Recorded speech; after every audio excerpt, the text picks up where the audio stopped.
So Donald Trump's niece, Mary Trump, is again weighing in on what she believes is the growing fear in her uncle, Donald Trump, of the walls closing in around him and criminality enveloping him and possibly leading to charges. And we're going to look at a clip of her appearing on, I believe it's MSNBC, to talk about this. And I do find it interesting, but at the same time, and if I'm wrong, please tell me, I appreciate the perspective of someone from Trump's family.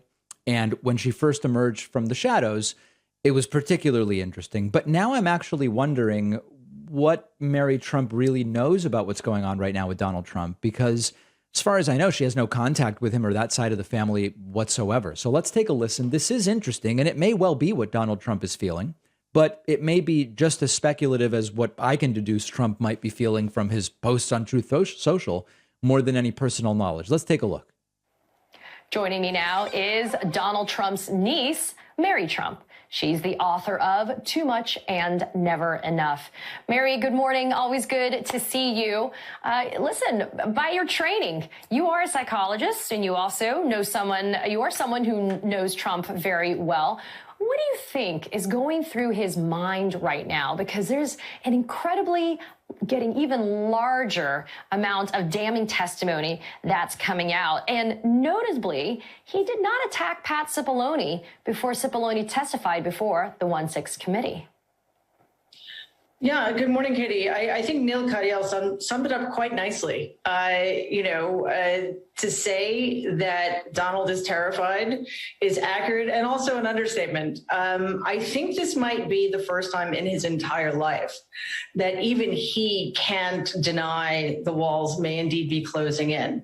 The amount of evidence that we've seen coming out at these committee hearings is overwhelming, but even more troubling for him is the witnesses now coming forward. So, I mean, yeah, it's interesting, but it has a sort of like daytime TV feel thing to it rather than real journalism, because Mary Trump has no contact with Trump, and she hasn't for a long time.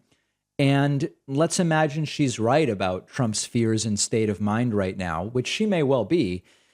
It's possible to come to that same conclusion from what's available publicly. In fact, I have come to the same conclusion. So that's one piece of it, and the continued Mary Trump interviews. On the other hand, when it comes to accountability has to be real. It can't just be discussed. It can't just be, well, accountability is all these people made you look really guilty during their testimony. Okay, that's fine, but it's got to lead to something. And maybe if Trump is held accountable at some point, we can sort of define a line that can't be crossed, and it would be quite a low bar. But if we can't even do that, then this is just going to happen again. And we've talked before about how right now, because there have been no real consequences for Donald Trump to everything that he did, and I won't give you the full list because I'm sure at this point you're sick of hearing it, it's not evident that you can't cross the lines. We're not really a democracy in the sense of checks and balances, one person, one vote, etc. If you can have checks and balances that don't actually keep anyone in check and balanced against their fascistic tendencies. And we don't know what's taking so long. Now, to some degree, it takes a while to build cases. And if there are indictments from DOJ, it may take some time. But for now, it is not clear that we even have an infrastructure willing and able to assign consequences and repercussions for what has taken place. So interesting to hear from Mary Trump. I don't really know that at this point she really knows any more than any of us do, because of how long she hasn't been in touch with Donald Trump. All of us have had the experience of dropping out of an important Zoom call because of a flaky Wi-Fi connection. I've had it when live streaming. If you can think of something more humiliating, let me know. Something else I struggle with is when I'm on the go, finding a good enough connection to upload or download large video files, which I regularly need to do.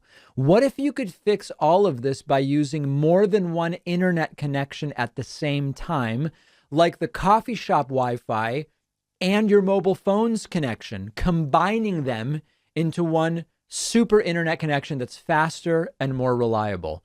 Our sponsor, Speedify, is the only app that can combine multiple internet sources into one fantastic super connection like this. This will improve your live streaming, your video calling, your gaming, the web browsing, everything you do online. Use Speedify on all devices, PC, Mac, iPhone, Android, Linux, works with any type of internet connection, simple to use, runs in the background. I use it everywhere, especially when traveling, and it works great. Try Speedify risk-free for 7 days and get 20% off. Go to speedify.com/Pacman and use the code Pacman. Click the link down in the description.